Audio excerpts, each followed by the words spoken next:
Hello, fellow self-improvers.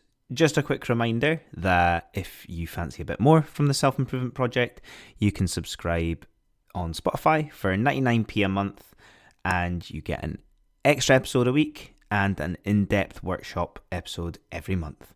Enjoy the show. Hello everyone, and welcome to today's episode of the Self-Improvement Project. I hope you are all well. I hope you've had a nice week. We are now getting towards the nice part of spring from a season's point of view. You'll know that's on my mind from my episode the other week. And thank you if you've been participating in any of the polls or questions that I do.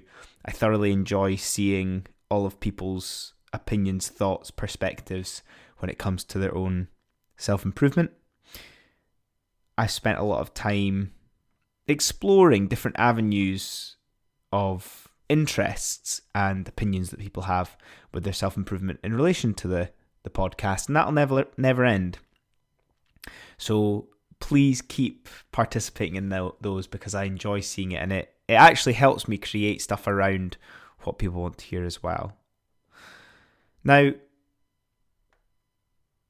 that in itself plays a hand in today's episode. Now, I did the episode on seasonality a few weeks ago and did a poll around what people's favourite season to do self-improvement in was. And with so many people voting for now, springtime, 47% of everyone that voted so far has voted for spring as their favourite season for self-improvement. It seemed fitting that I recently listened to only a few minutes, I'm excited to listen to more of it, but of Simon Sinek talking about the idea of mental fitness. The term mental fitness is obviously connotated with mental health, yet I really like this idea of mental fitness from an analogy point of view, but also from a long-term perspective.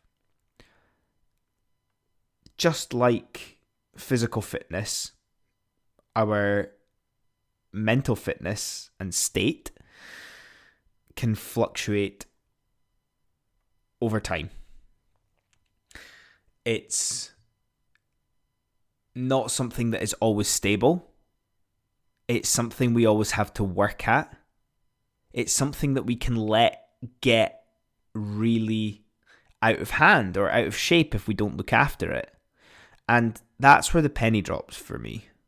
It's exactly what our mentality, psychology, mental well-being is like. It's the simplest way to think about it. And it just makes so much sense when we think about what we need to do daily, weekly, monthly, whether we have long-term goals with our mentality for what we want to build.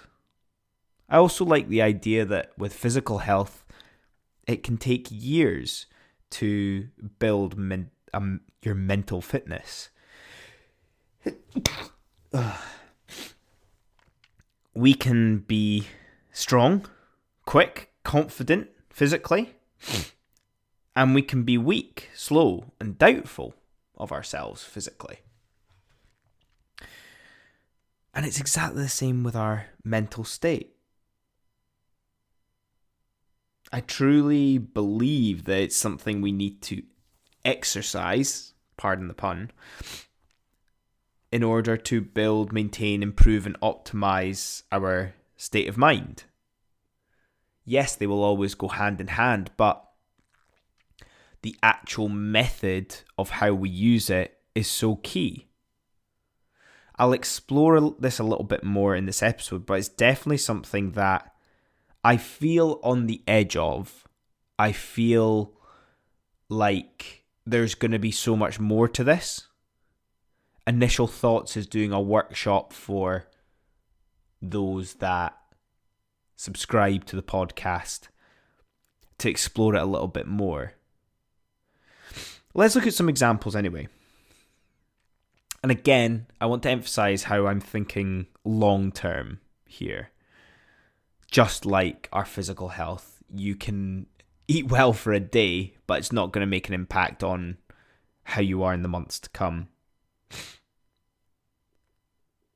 Let's start off by looking at sleep as an example. One bad night's sleep can affect the next day.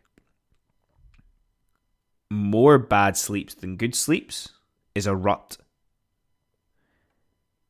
And having bad habits that cause bad sleep are essentially like eating junk food all the time and not exercising.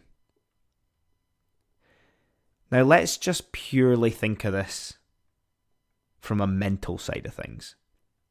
Let's rewind to the one bad night's sleep. You might have a bad time the next day. Mentally, you might feel a bit low. You might feel a bit down. But you know that it's fixable. It's just a bad night's sleep. Now, it depends on what the situation is, but if you have more bad sleeps than good sleeps, then that cycle becomes a bit tougher to overcome.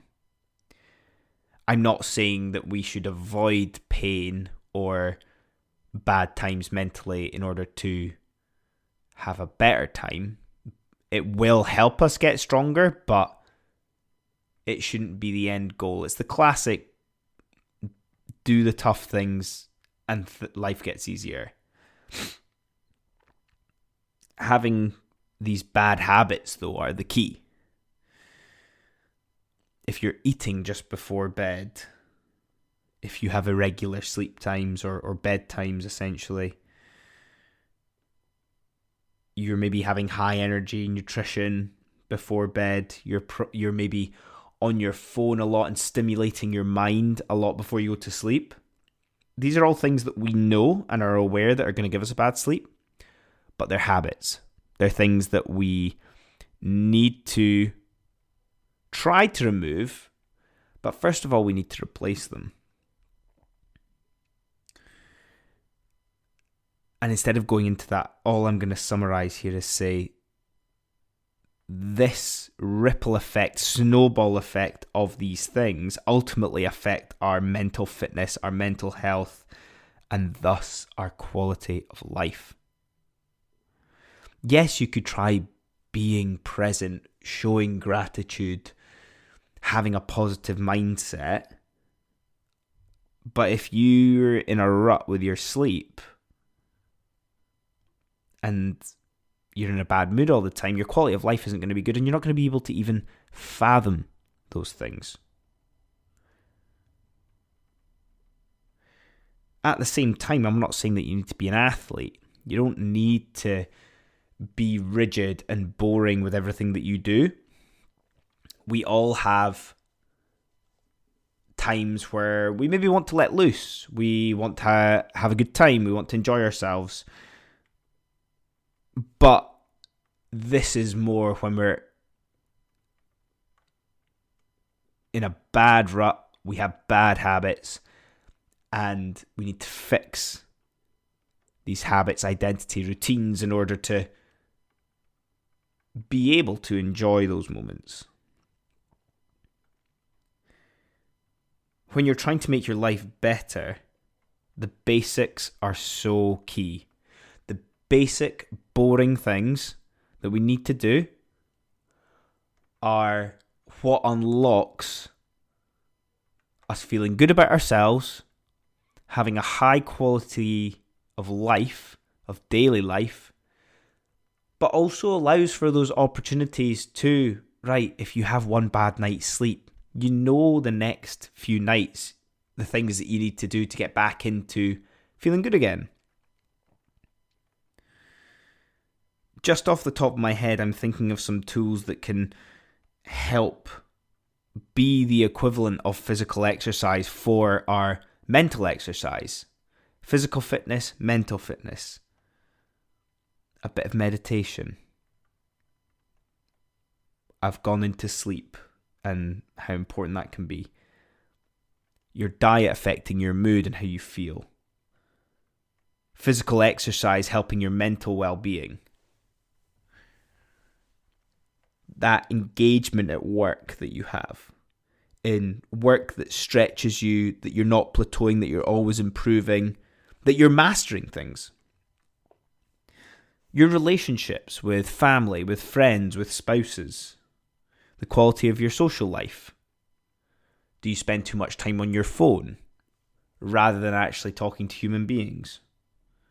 Reading, writing, daily vagabonding, going to a different cafe, a new place each week, taking a different route to work or a different walk, trying new things out, spending time resting and recovering, not committing to things, pushing yourself out your comfort zone. All of these things contribute to our mentality. I don't want you to get overwhelmed here. I don't want you to listen to this and feel like you need to overhaul your life. That's not what this is about. These things take time to create. It takes patience to accept that it'll take time. You want to essentially have that image of molding something rather than crumpling it up, chucking it in the bin and starting over.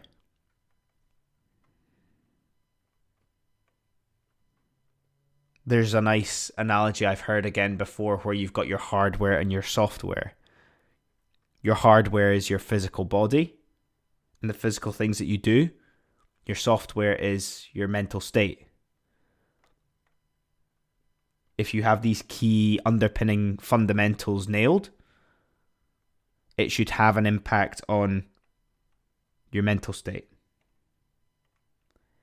Going back to that, taking time, molding, adapting, you can even think of age and the cycles, the seasons that you have in life over the years. I go back to my teens as my fittest time. I know that it's different now, but it doesn't mean that I can't be fit. For instance, a year and a bit ago, I had a hernia operation, and it's only last month that I started going to the gym and lifting weights again, because of it takes time to not only physically recover, but mentally build up the confidence and trust within your body to re-engage with something that you know was influential towards the original thing. And most importantly, what do you think? Do you agree? Do you feel like there's little things that you need to tweak in your life? Do you feel like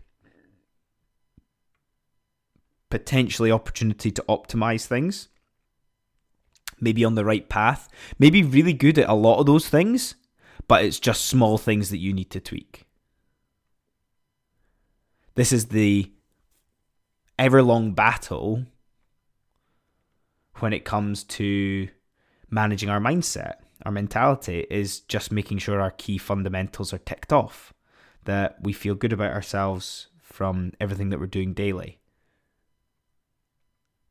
There's always going to be that feeling of needing to enhance it, but making sure that all your bases are covered, that can then help your mental fitness in the long term.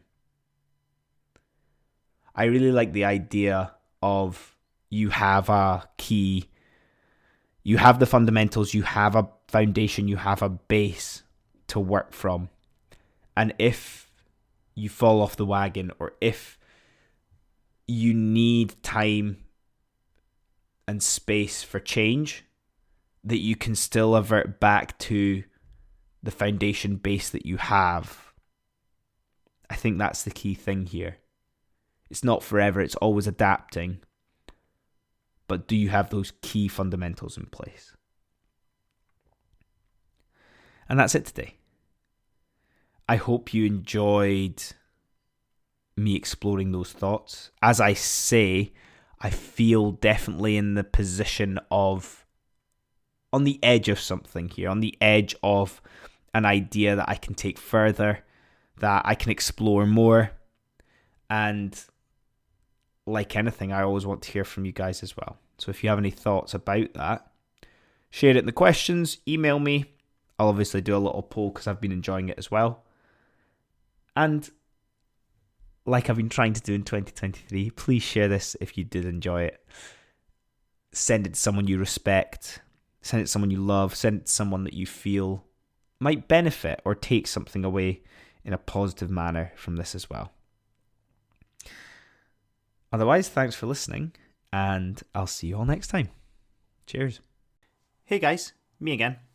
I hope you enjoyed that episode, and if you're not ready for the Becoming Unstuck in 30 Days self-led course quite yet, why don't you try my free ebook I created? 5 simple steps to improve yourself and your life. I made this during the very first lockdown of the pandemic in the early days of the self-improvement project. It's a quick go-to when you're feeling unsure what to work on when improving yourself or your lifestyle. And the great starting point if you're trying to figure out how to live a more fulfilling and simple life. The link for this will be in the show notes for you. Have a good one.